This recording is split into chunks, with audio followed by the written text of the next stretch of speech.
Attentif, un guide pour privilégier l'empathie envers l'enfant et envers soi, du docteur Becky Kennedy. Découvrons ensemble ce joyau. Point clé 1. Vous élevez des êtres humains, pas des marionnettes. Tous les parents pensent avoir échoué à un moment ou à un autre. Vous avez peut-être crié sur votre enfant ou l'avez puni en le mettant au coin ou en le privant de sortie. Vous souvenez-vous du sentiment d'injustice que vous éprouviez lorsque vous étiez un enfant en quête d'attention et que vos parents vous critiquaient parce que vos devoirs n'étaient pas terminés, que vous parliez mal ou que vous ne respectiez pas les règles de la maison? Vous n'étiez pas heureux de faire de mauvaises choses, mais c'est ainsi que vous exprimiez vos sentiments et canalisiez votre douleur. Vos enfants sont confrontés à des problèmes similaires. Vous les repoussez chaque fois que vous donnez la priorité à leur comportement plutôt qu'à vos relations. Vous les envoyez dans leur chambre, les laissant ainsi seuls au moment où ils ont le plus besoin de vous. En tant que parent, vous avez le privilège de choisir vos priorités. Vous pouvez orienter le comportement de votre enfant en tirant les ficelles à votre disposition ou en élevant une personne émotionnellement intelligente qui saura faire face à ses sentiments et aura confiance en sa personnalité. À long terme, le comportement de votre enfant importera moins que la façon dont vous y réagissez. Souhaitez-vous devenir le parent que vos enfants méritent? Allez jusqu'au bout de ce résumé pour remodeler vos relations avec vos enfants, votre partenaire et vous-même, en vous concentrant sur ce qu'il y a de bon en vous et en donnant la priorité aux sentiments plutôt qu'au comportement, à l'amour plutôt qu'aux punitions et à la compréhension plutôt qu'à la persuasion. Point clé 2. Vous n'êtes pas vos parents. Tout le monde est bon à l'intérieur. Au fond de vous, vous savez que vous, votre partenaire, vos enfants et même votre patron sont bons. Cependant, lorsque votre partenaire laisse à nouveau la vaisselle sale ou que votre enfant insulte les autres, vous vous dites « Sont-ils si terribles ?»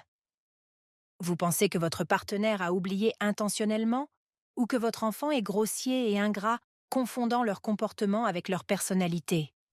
La plupart des gens tombent dans le piège de la méchanceté interne pour deux raisons. Les gens remarquent et se concentrent davantage sur la négativité que sur la positivité.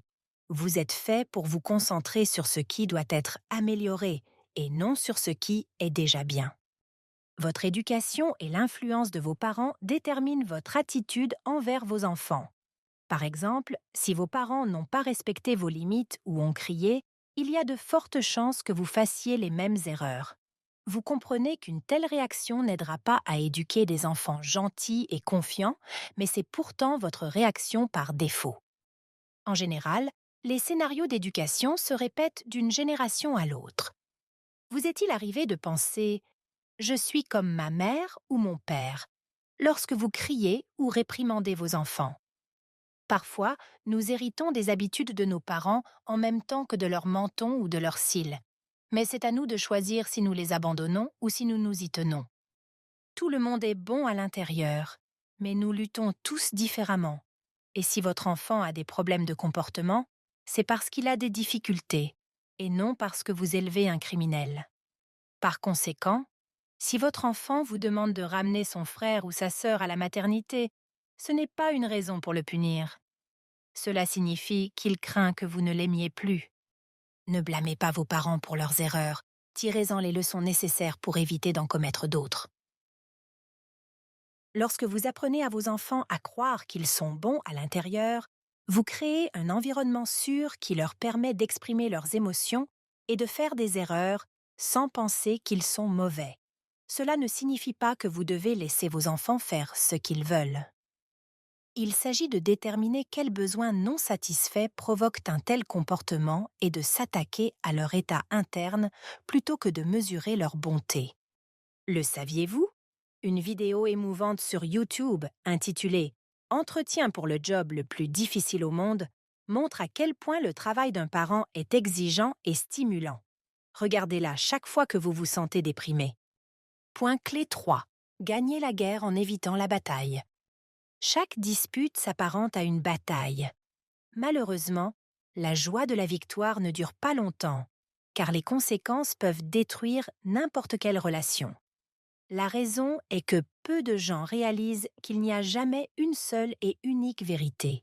Par conséquent, si votre stratégie consiste à convaincre, vous vous exposez à l'échec. Oui, vous pouvez persuader votre enfant à l'aide d'arguments ou en utilisant le moyen le plus efficace pour briser une relation. Parce que je l'ai dit, mais que verra votre enfant, un parent qui ne comprend pas ses sentiments ou qui ignore ses besoins? Lorsqu'il y a deux personnes dans une pièce, il y a également deux ensembles de sentiments, de pensées, de besoins et de perspectives. Dr Becky Kennedy. Toute histoire a deux ou plusieurs versions. Avant de faire des suppositions, vous devez tout comprendre. Si vous écoutez pour comprendre plutôt que pour répondre, vous montrerez à votre partenaire ou à votre enfant que vous l'aimez, que vous le considérez et que vous l'entendez. Ils sentiront votre soutien et s'efforceront de comprendre votre point de vue au lieu de contre-attaquer.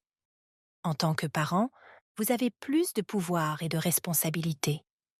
Vous pouvez vous montrer plus malin ou convaincre votre enfant de votre légitimité, mais vous lui montrerez aussi que ses émotions ne sont pas justifiées, que sa vérité n'a pas d'importance et que ses paroles sont des mensonges. Le sentiment de ne pas être vu et entendu fait que les gens se sentent seuls, même dans une relation apparemment affectueuse. L'approche des deux choses sont vraies ne suggère pas de se conformer à des comportements destructeurs, mais elle vous incite à vous pencher sur les actions de votre enfant et à valider ses sentiments et ses raisons. Par exemple, si vous demandez à votre enfant de faire ses devoirs avant de jouer sur l'ordinateur et qu'il fait une crise de colère, vous devez lui parler calmement, accepter ses émotions et lui proposer une autre solution, mais ne pas vous plier à ses exigences. La diversité des vérités est bénéfique pour vous en tant que parent. Vous pouvez être gentil et aimant avec vos enfants, mais leur crier dessus parfois, ou être reconnaissant pour tout, mais être jaloux de votre ami qui a les moyens de s'offrir une baby-sitter. Reconnaître et accepter des vérités infinies sur vous-même et sur les autres vous rendra plus heureux, plus serein et plus optimiste. Point clé 4. Vous êtes le parent de votre enfant, pas son ami. Chacun doit respecter son rôle au sein de la famille. Si les parents fixent des limites pour protéger leurs enfants, ceux-ci découvrent le monde à travers leurs émotions. Vous ne pouvez pas imposer les sentiments de votre enfant, tout comme il ne peut pas faire ce qu'il veut. Par conséquent, même si le bonheur de votre enfant est essentiel, sa santé physiologique et psychologique est une priorité absolue. Les limites ne sont pas ce que nous disons aux enfants de ne pas faire, mais ce que nous leur disons que nous ferons. Dr Becky Kennedy. Des limites saines aident à réguler les émotions des enfants.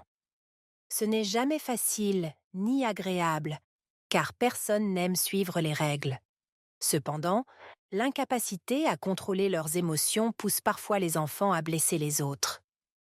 Parfois, vous devez contenir leur corps, comme tenir leurs poignets lorsqu'ils veulent frapper quelqu'un ou les faire descendre du comptoir avant qu'ils ne sautent.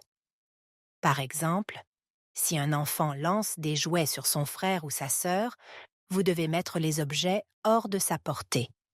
Les limites strictes reflètent l'autorité que votre enfant n'aime peut-être pas, car, dans ces moments-là, vous cessez d'être son ami. Ce n'est pas grave. Votre tâche est de protéger, pas de plaire. Votre enfant a besoin de la permission d'être qui il est, pas de faire ce qu'il veut. L'étape suivante consiste à valider ses propos et à faire preuve d'empathie afin de lui montrer que vous respectez ses sentiments. Par exemple, après avoir fixé des limites, dites « Tu ne devrais pas frapper ta sœur. Je vois que tu es fâché parce qu'elle a détruit tes Legos. C'est difficile d'avoir un frère ou une sœur plus jeune. Et si je t'aidais à tout reconstruire ?» Les enfants ne peuvent pas comprendre ce qu'ils ressentent et comment ils peuvent changer leurs sentiments. C'est pourquoi ils veulent que quelqu'un de calme les aide. Même les adultes se sentent parfois dans cet état. Imaginez que vous rentriez à la maison après une journée de travail épouvantable et que vous vous défouliez sur votre partenaire. S'il réagit, vous commencerez à vous disputer. Mais que se passerait-il s'il voyait vos émotions, s'approchait et contenait votre corps en vous prenant dans ses bras? Il reconnaîtra vos sentiments et vous aidera à les surmonter avec empathie. De cette façon, il vous sauvera de la tempête émotionnelle. Point clé 5. Une bonne personne à l'intérieur commence par prendre soin d'elle-même. Prendre soin de soi est un défi lorsque l'on a des enfants. Comment trouver du temps libre au milieu des listes de tâches interminables et des jouets qui jonchent le sol du salon? Une promenade nocturne ou une sortie entre amis est ressentie comme une trahison lorsque vos enfants s'accrochent à vos jambes ou vous reprochent de ne pas passer de temps avec eux. La culpabilité gâchera la satisfaction même si vous allez de l'avant avec vos projets. Vos relations avec vos enfants seront le reflet de votre relation avec vous-même. N'oubliez pas que vous êtes l'exemple que vos enfants suivront. Comment pourront-ils prendre soin d'eux à l'avenir si vous ne l'avez jamais fait? Alors, rompez avec les habitudes et montrez que la parentalité n'est pas le sacrifice de soi pour les couches et les devoirs, mais plutôt le fait de grandir et d'apprendre tout en aidant une autre personne à faire de même. Vous pouvez commencer par les étapes suivantes. Expirez. La respiration diaphragmatique ou ventrale aide à réguler les émotions négatives. C'est un moyen de se reposer et de se restaurer pour se sentir plus calme et plus en sécurité. Ne fuyez jamais. Fuir ou repousser vos émotions vous transformera en une bombe à retardement. Vous pouvez vous attaquer à vos sentiments désagréables en suivant les étapes suivantes. 1. Reconnaissez vos émotions. Nommez-les et dites « Je me sens frustré parce que la journée a été difficile ». 2. Confirmez. Respectez les raisons pour lesquelles vous vous sentez ainsi. Dites-vous « J'ai des problèmes au travail et mon plus jeune enfant est de nouveau malade. Je ne dors pas assez. Comment pourrais-je me sentir mieux ?» 3. Permettez. Dans ma situation, tout le monde se sentirait comme moi. Ce n'est pas grave et j'ai le droit de ressentir ces émotions. La vie n'est pas toujours rose. Autorisez vos besoins à incommoder les autres.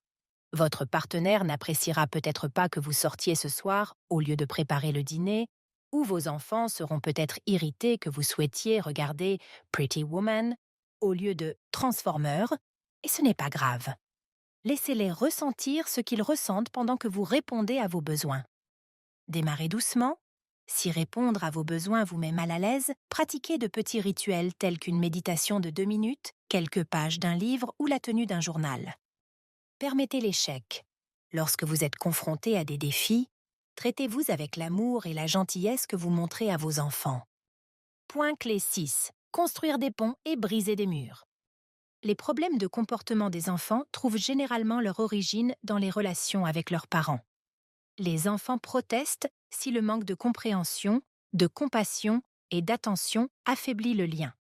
La douleur pousse même les plus gentils à attaquer. Ainsi, au lieu de punir votre enfant pour son langage inapproprié ou son agressivité, demandez-vous s'il a besoin de votre attention, de votre amour et de vos soins. Être parent implique de toujours lire entre les lignes. Vous pouvez vous concentrer sur le renforcement de la relation avec vos enfants de la manière suivante. Voyez leur comportement comme une fenêtre sur leur état intérieur. Évitez de réagir aux grands mots ou aux grandes actions. Efforcez-vous plutôt de voir les sentiments immenses qui les habitent. Chaque « je te déteste » est un mur que votre enfant construit parce qu'il se sent seul et blessé. Réduisez leur honte. Ce sentiment peut être dévastateur même lorsque l'enfant grandit parce qu'il cache et rejette une partie de lui-même, estimant qu'elle est mauvaise, inappropriée ou contre nature. Dites la vérité. Ne faites jamais douter un enfant de ses observations en lui disant « Non, tu l'as imaginé » ou « Ce n'est pas grave ». Plus tard, cela pourrait le pousser à douter de ses raisons et de ses jugements. Répondez à leurs questions. Parfois, la question « D'où viennent les bébés ?» peut vous frapper comme un coup de massue. Cependant, prêtez attention à leurs questions même si elles vous mettent mal à l'aise. Introduisez la stratégie « Pas de téléphone ». Cette technique est une pause courte et cohérente qui est essentielle à notre époque. Dites à votre enfant que vous allez laisser votre téléphone et consacrer 10 minutes d'attention à son activité préférée. Demandez-lui ce qu'il veut faire et respectez son choix. L'approche « pas de téléphone » signifie également qu'il n'y a pas de distraction, de frères et sœurs, d'écran ou de tâches. Asseyez-vous avec eux. Les moments difficiles sont ceux qui offrent le plus grand potentiel de connexion. Lorsque votre enfant se comporte mal, fixez des limites, mais ne le laissez pas seul en l'envoyant dans sa chambre. Asseyez-vous avec lui. Aidez-le à partager sa vie et ses émotions en lui montrant que vous êtes là pour lui. Il se sentira ainsi écouté et non rejeté. Stimulez l'esprit ludique. Créez un spectacle de talent en famille, des soirées dansantes ou une soirée cinéma pour vous amuser et renforcer les liens positifs.